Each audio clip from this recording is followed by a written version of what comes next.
Oke. Halo.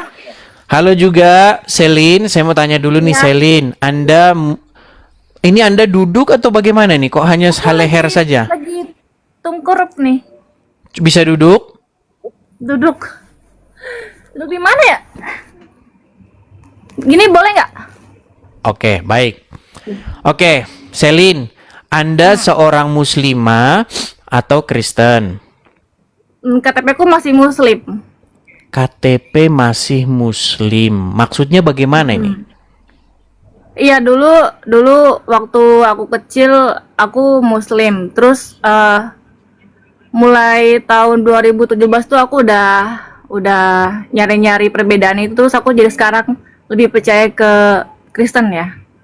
Lagi Itu karena percaya. diri aku sendiri, bukan karena orang lain. Baik, baik, baik. Kita tes dulu gini, Selin. Di tempat saya ini terlalu banyak orang yang sudah keluar meninggalkan agama Islam. Tetapi orang-orang Islam tuh bilangnya begini, itu memang dari kecil sudah oten, nyamar, pura-pura, menyaru, begitu berbohong. Kita mau bukti nih, karena bukti bahwa seseorang itu muslim adalah dia bisa membunyikan huruf-huruf Arab. Coba, ketika kamu muslim dulu, bisa nggak kamu ingat-ingat bagaimana kamu ketika membaca Al-Quran? Atau gini, berapa lama sudah meninggalkan agama Islam? Dari tahun 2017. 2017, berarti sekitar 8 tahun yang lalu ya. Belum lama sebenarnya. Oke, coba bisakah kami mendengar jika kamu memang seorang muslimah dulu, bacaan-bacaan sholat, ayat-ayat apa begitu? Al-Ikhlas ya. Coba silakan. Bismillahirrahmanirrahim. Qul huwallahu ahad, Allahu somad, lam yalid walam yulad, walam yakul lahu kufuwan ahad. Oke, coba yang lain. Al-Fatihah. Silakan Al-Fatihah. Alhamdulillahirabbil alamin, arrahmanirrahim, maliki yaumiddin, iyyaka na'budu wa iyyaka nasta'in, ihdinas siratal mustaqim, siratal ladzina an'amta 'alaihim, ghairil maghdubi 'alaihim waladdallin. Oke, Amin. salah ini muslim, sah. Oke, silakan Selin, sampaikan apa jalan ceritanya, bagaimana biar kami tahu. Silakan.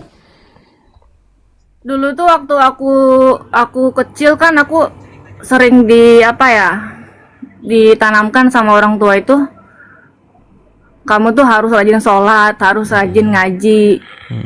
Terus kalau misalkan kamu nggak kayak gitu nanti kamu masuk neraka gitu. Terus kalau misalkan ada bude apa saudara nih tiba-tiba nyetel TV, ada yang lagi ibadah tuh di gereja kan suka ada TV tuh channel kayak gitu lagi nyanyi ya. Acara apa itu pada waktu itu? Cara apa ya, kayak di gereja gitu, ada acara tempat tapi ibadahnya di lapangan gitu. Oh, Nah, RCTI terus atau aku tuh apa? dilarang. Kenapa? RCTI atau apa? Karena setahu saya satu-satunya TV yang nyiarin ajaran agama Kristen itu kalau nggak salah waktu itu RCTI doang. Aku nggak inget soalnya itu aku masih kelas 1 SD gitu. Oh, yang masuk TV itu ya pendeta-pendeta Kristen yang masuk TV itu ada Pak Gilbert Lumoindong, ada Philip Mantopa, kemudian ada siapa lagi? Kalau zaman dulu masih zamannya Pak Gilbert dulu, masih yang di TV. Masih rambutnya masih model zaman-zaman saya masih kecil juga itu, masih SD. Gitu kan? Yang kamu tonton siapa waktu itu? Pak Niko juga ada. Oh, nggak inget. Pokoknya itu cuma Oke, baik, nggak apa-apa, teruskan. Saya cuma pengen detailnya aja. Oke, terus lanjut. Ya, terus langsung suruh ganti gitu, matiin, jangan nonton itu. Terus langsung diganti berita gitu. Jadi aku pas udah gede itu mikir, kenapa sih keluarga itu selalu kayak benci banget sama hal-hal kayak gitu. Gitu. Kenapa gitu? Sampai aku penasaran sendiri kan.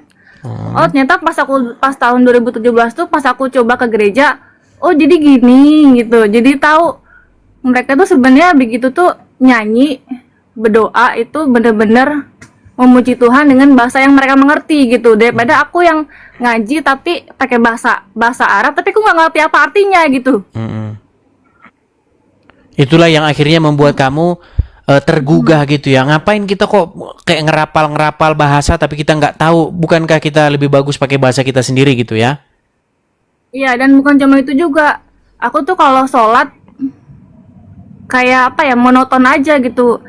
Ada gerakan ini itu, terus harus ngapalin ini itu, gerakannya juga itu aja, udah gitu harus 5 waktu, kadang suka ganggu waktu kerja gitu. Baik, ini Terus pas, kalau ini mantep handphone bener, juga, ini statement luar biasa ini. Oke, gini, jadi kalau kita mau jujur-jujuran ya, memang sholat itu adalah aktivitas yang seperti yang barusan kamu jelaskan. Aktivitas-aktivitas yang sebenarnya ini kita nanti ngapain sih gini-gini terus baca-baca huruf Arab terus gini terus udah begitu. Apa sih ininya gitu? Kamu ngerasa seperti itu ya? ya aku sendiri ngerasa kayak gitu.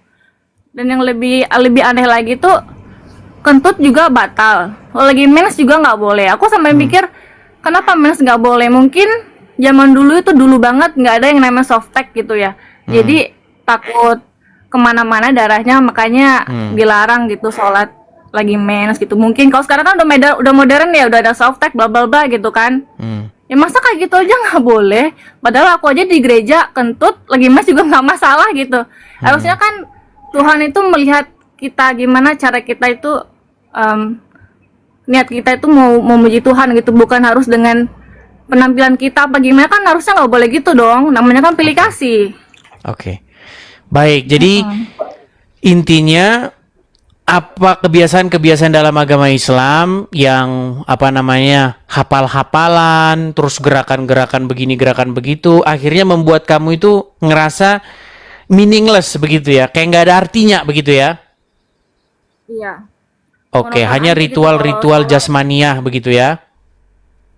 Sering nangis aku tuh kalau sholat, nggak tahu nangisin apa ya, kayak nggak dihibur aja gitu. Tapi pas habis dari gereja itu datang aku disambut shalom gitu, bener-bener kayak keluarga gitu.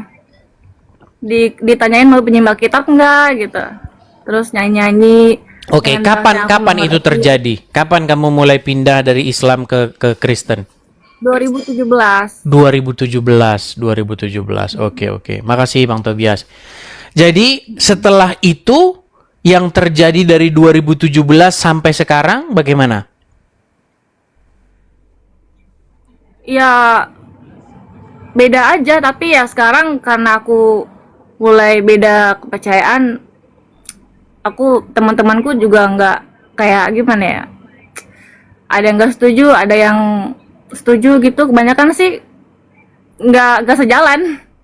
Tapi susah Oke. kalau mau maksain mereka untuk ngertiin aku, susah karena mereka juga dari kecil tuh kayaknya mereka ditanamkan begini suci, orang agama Islam tuh suci, jadi susah. Itu memang harus dari diri sendiri gitu, nggak bisa kita ngasih tahu gitu. Oke, baik. Ada sesuatu yang tertanam, pola pikir yang tertanam di dalam pikiran mereka bahwa Islam itu sedemikian rupa, kalau sholat harus bahasa Arab dan lain sebagainya. Iya, baik. Padahal kalau kita membaca Al-Quran, makasih Bang Tobias, makasih Bang. Kalau kita membaca Al-Quran, tidak ada di dalam Al-Quran itu perintah untuk sholat pakai bahasa Arab. Bahkan Iya. Bahkan di dalam Al-Quran, janganlah kamu mendekati sholat dalam keadaan mabuk hingga kamu mengerti apa yang kamu ucapkan. Begitu. Jadi sholat itu dia harus tahu apa yang dia ucapkan. Kalau dia tidak mengerti apa yang dia ucapkan, dia seperti orang yang mabuk. Kalau orang mabuk itu kan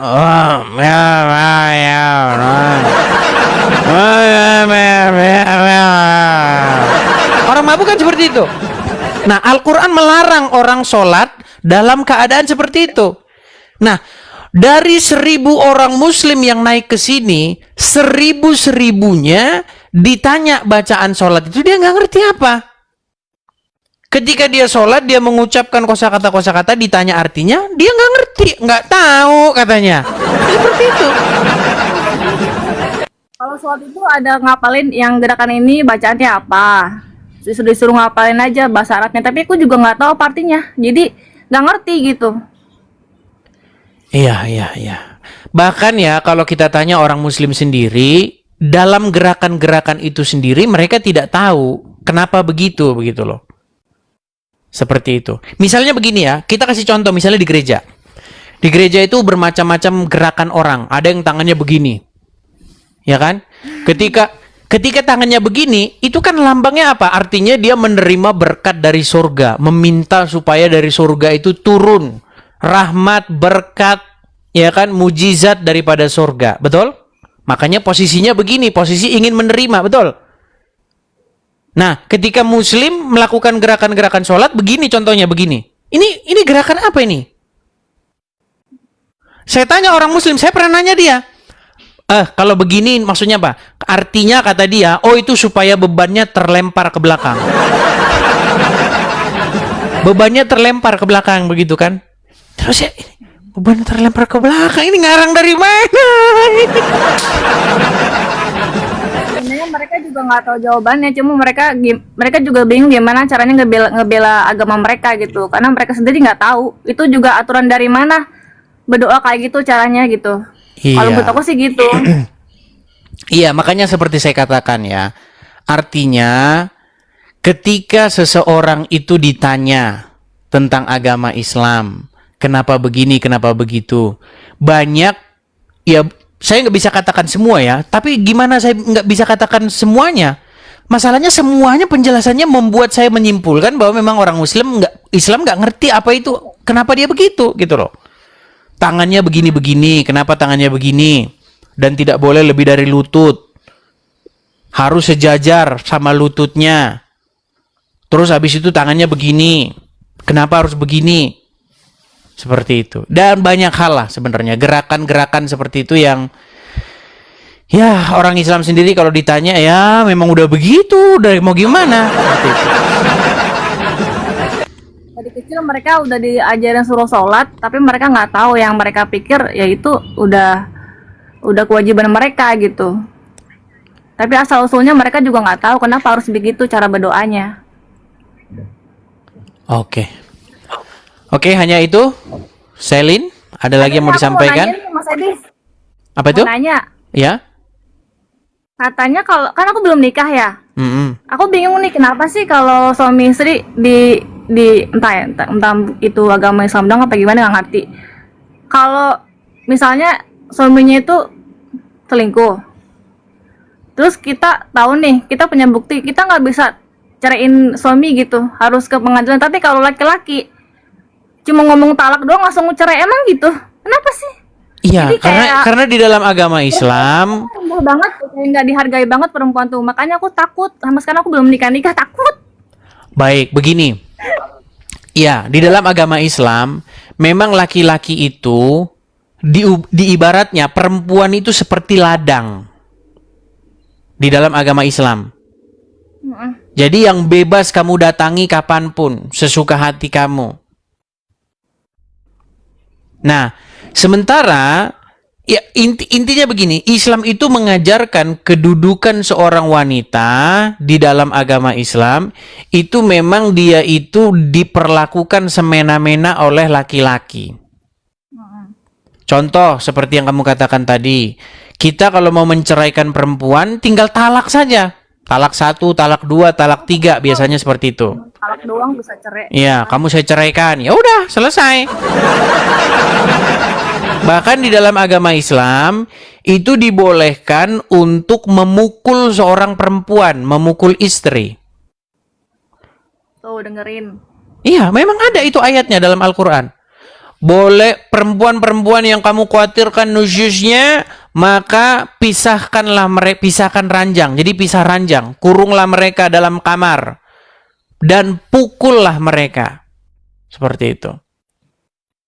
Nah, kalau di dalam agama Kristen, wanita itu adalah seorang penolong yang sepadan dengan laki-laki. Seperti itu. Jadi, perempuan itu penolong laki-laki dan sepadan dengan laki-laki.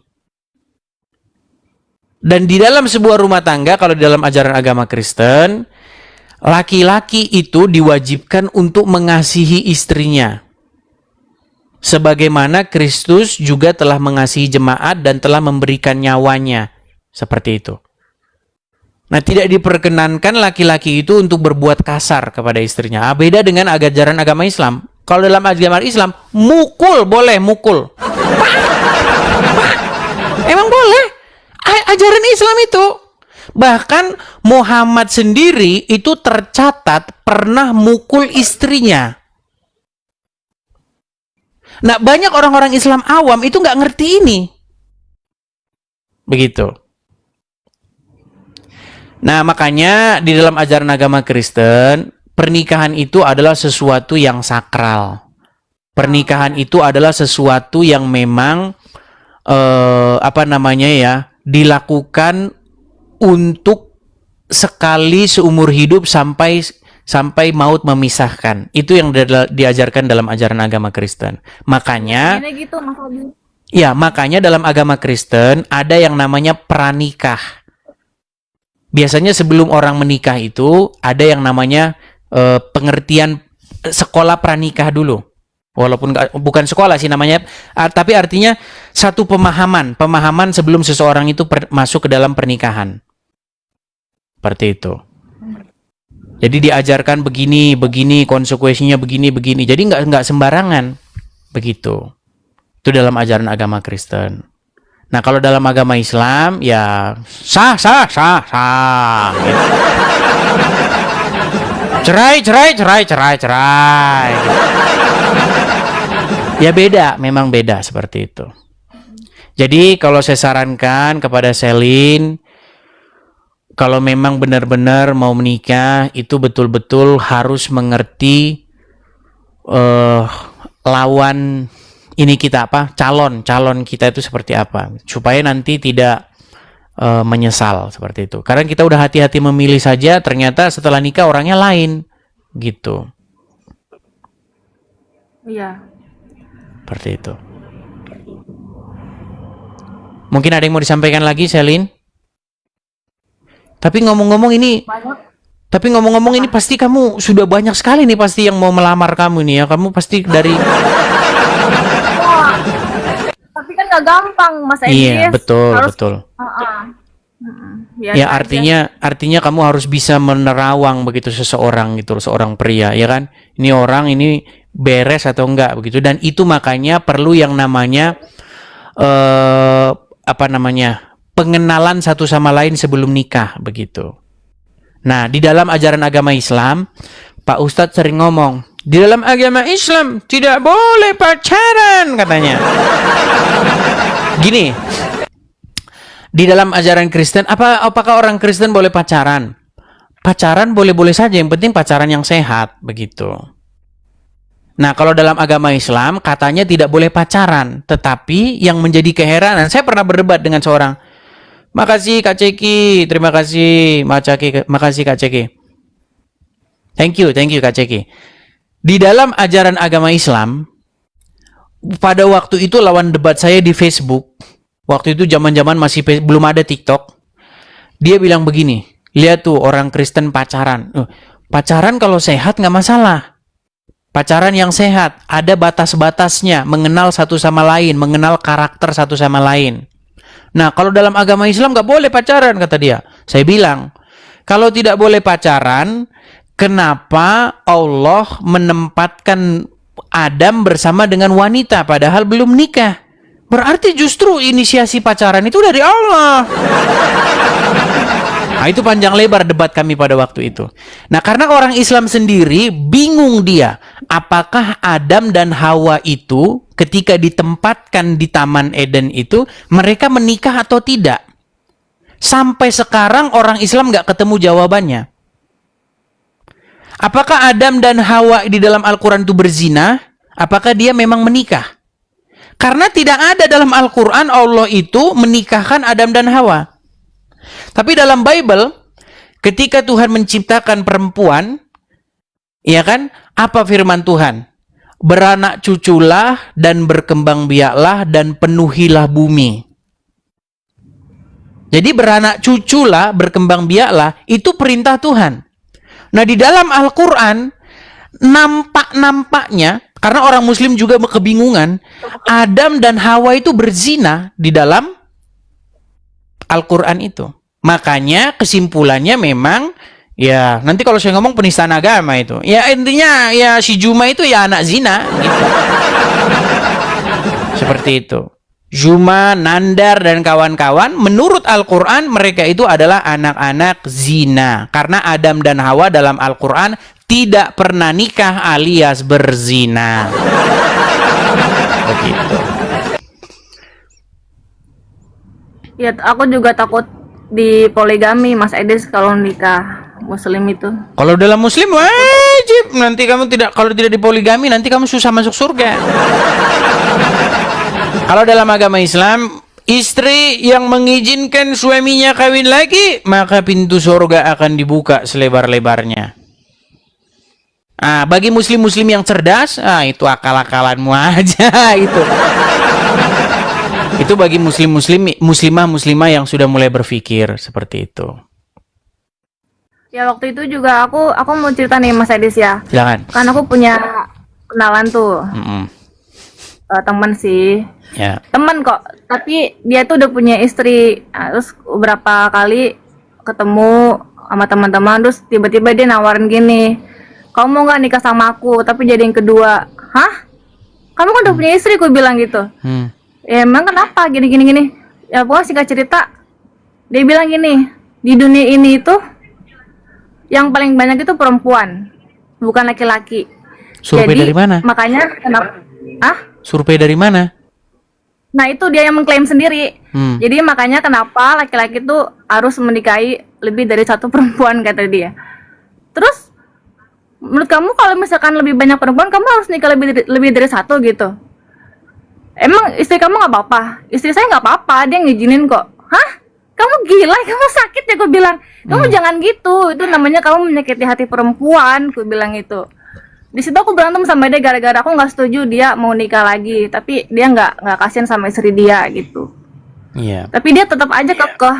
Dia merasa opini dia tuh bener dengan ajaran dia, kali nggak ngerti juga. Tapi gimana ya? Masa dia nggak punya perasaan sih?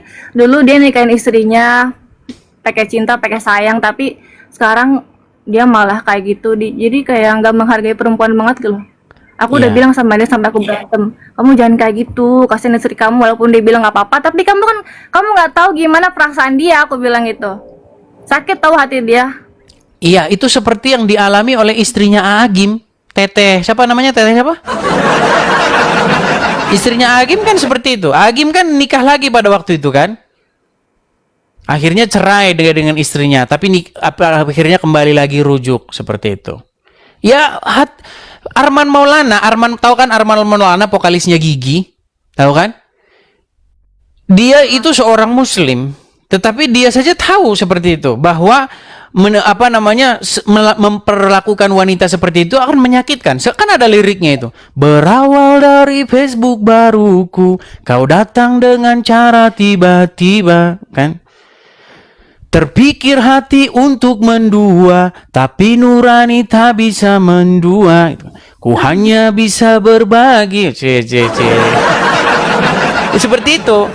Artinya memang hati nurani itu memang tidak bisa dibodohi, begitu. Ya kan? Artinya itu pasti akan membuat hati istrinya itu pasti ya sakit lah, seperti itu. Nah, bagaimana mungkin di dalam ajaran agama Islam itu mengajarkan yang demikian? Bahkan disunahkan, itu sunnah, ya kan?